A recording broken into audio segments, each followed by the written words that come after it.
So last भिडियोसमा धेरैको question comment भनेको चाहिँ अलरेडी आइएमपी नै थियो। सर आइएमपी को बारेमा अझ इन्फर्मेसन चाहियो, मैले यो भिसा कार्डको बारेमा अझै क्लियर भइन, यो भिसा कार्ड खासमा के हो, के गर्न सकिन्छ, अब आइएमपी त एउटा मिनी ब्याङ्क जस्तो भइसक्यो भन्ने सुनेको छु, के यो कुरो, किन आइएमपीलाई चाहिँ मिनी ब्याङ्क भनेको, यसमा डोमेस्टिक इन्टरनेसनल सबै रेमिटेन्सको कारोबार गर्न सकिन्छ अरे, कसरी गर्न सकिन्छ, इभन पैसा नै चाहियो भने पनि निकाल्न सकिन्छ अरे, खास कुरो के हो जस्तो क्वेसन्सहरू धेरै गर्नुभएको थियो। सो आजको भिडियोमा हामी आइएमपी को भिसा कार्डको बारेमा सम्पूर्ण जानकारी, यसलाई कसरी लिन सकिन्छ, यसलाई युज गरे बापत के बेनिफिट्स लिन सकिन्छ, यसलाई वाइजली कसरी युज गर्ने जस्ता क्वेसनको एन्सरहरू सँगसँगै यसको अनबक्सिङ समेत गरेर देखाउने रहेछु, भिडियोलाई अन्तिमसम्म हेर्नुहोला। सो बेसिकली आइएमपी भनेको चाहिँ एउटा अरू डिजिटल वालेट जस्तै सेवा खल्ती नमस्ते जस्तै हो, तर यस आइएमपी को एडभान्स र अरू वालेट भन्दा चाहिँ अलि डिफ्रेन्ट फिचर भएकाले यसलाई चाहिँ मिनी ब्याङ्क भनेको। यसलाई मिनी ब्याङ्क भन्नुको मेनली 3टा रिजन रहेको छ।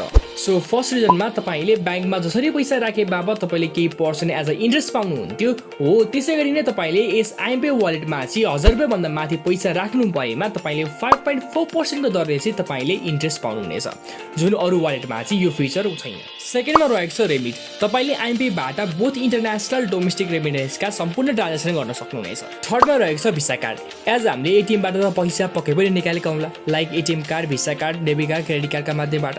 त्यसै गरी आइएमपी को पनि भिसा कार्ड हुन्छ, जसबाट चाहिँ तपाईले इजिली नेपालका जुनसुकै पनि एटिएम युज गरेर आफ्नो पैसा विथड्र गर्न सक्नुहुनेछ, यी तपाईको आइएमपी वालेटमा ब्यालेन्स छ भने, जुन पनि अरू कुनै पनि वालेटमा यो फिचर रहेको छैन। तर अहिले रिसेन्टली ई सेवाले चाहिँ अब एभरेज ब्याङ्कसँग चाहिँ कोलाबोरेट गरेर इफ तपाईको ई सेवा वालेटमा पैसा छ भने तपाईले इजिली एभरेज ब्याङ्कको एटिएमबाट चाहिँ 5000 सम्म चाहिँ विदाउट चार्ज चाहिँ क्यास विथड्र गर्न सक्नुहुनेछ।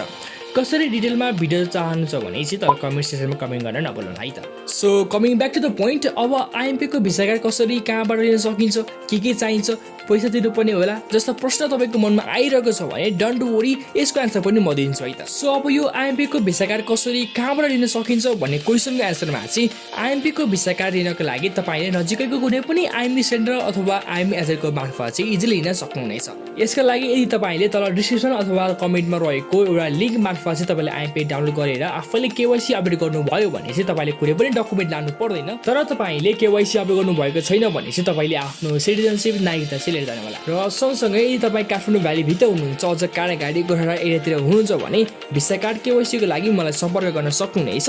र त्यस्तो केही प्रब्लम परे, केही क्वेसन्स भए मलाई पर्सनली फेसबुक, इन्स्टा, ट्विटरतिर मेसेज गर्न पनि सक्नुहुनेछ, तल कमेन्ट सेक्सनमा कमेन्ट गर्न पनि सक्नुहुनेछ। I will definitely answer it है त। अब आइएमपी को भिसा कार्ड कस्तो हुन्छ यसको अनबक्सिङ गरौँ है त। अब भिसा कार्ड चाहिँ तपाईले यस्तो बक्सिङ गरेको पाउनुहुनेछ। सो यसलाई खोलौँ। यसमा एउटा क्युआर रहेछ। सो यस क्युआरलाई चाहिँ तपाईले आफ्नो मोबाइलमा आइएमपे एपलाई चाहिँ ओपन गरी यहाँ स्क्यानमा क्लिक गरी सो क्युआरलाई चाहिँ स्क्यान गर्नुपर्नेछ। र सो गरिसकेपछि तपाईको भिसा कार्ड चाहिँ एक्टिभ हुनेछ। त्यसपछि तपाईले यहाँ पिन जुन चाहिँ तपाईको कार्ड युज गर्दाखेरि युज गर्नुपर्ने हुन्छ, सो पिन चाहिँ राख्नुपर्नेछ।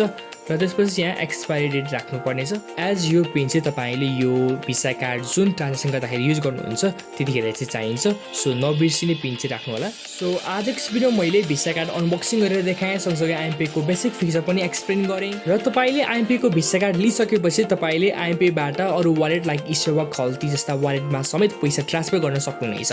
अब कसरी गर्न सक्नुहुनेछ, के ट्रिक छ सेयर गरिदिनुहोस् न भन्नुहुन्छ भने यसको लागि म एउटा सेपरेट भिडियो बनाउने छु।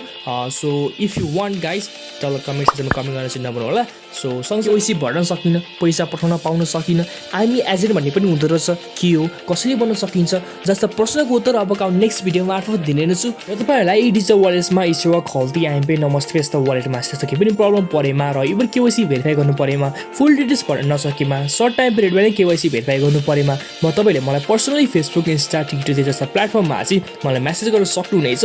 र च्यानलमा यदि नयाँ हुनुहुन्छ भने सब्स्क्राइब गर्न नभुल्नु होला ताकि यस्ता खाली भिडियोहरु हेर्न सक्नुहुनेछ। समस्या परे अथवा केही क्वेशन्सहरु भए तल कमेन्ट सेक्सनमा कमेन्ट गर्न पनि सक्नुहुनेछ। र साथसाथै हामीसँग पर्सनली जोडिन चाहनुहुन्छ भने तल फेसबुकको, इन्स्टाग्रामको लिंक रहेको छ, you can join with us personally भन्दै। तो यार बस आज के लिए सिर्फ इतना ही। अब अगर तुम लोग को वीडियो पसंद आए ना तो यार लाइक मारो, कर दो यार, तुम्हारे पैसे थोड़ी ना कट रहे, कर दो। अब अगर तुम लोग नए हो तो यार सब्सक्राइब करो। अर्को भिडियोमा फेरि आउने बाचा गर्दै आजको लागि यही बिदा हुन चाहन्छु। हस्त धन्यवाद। Thank you for watching this video. Have a great time.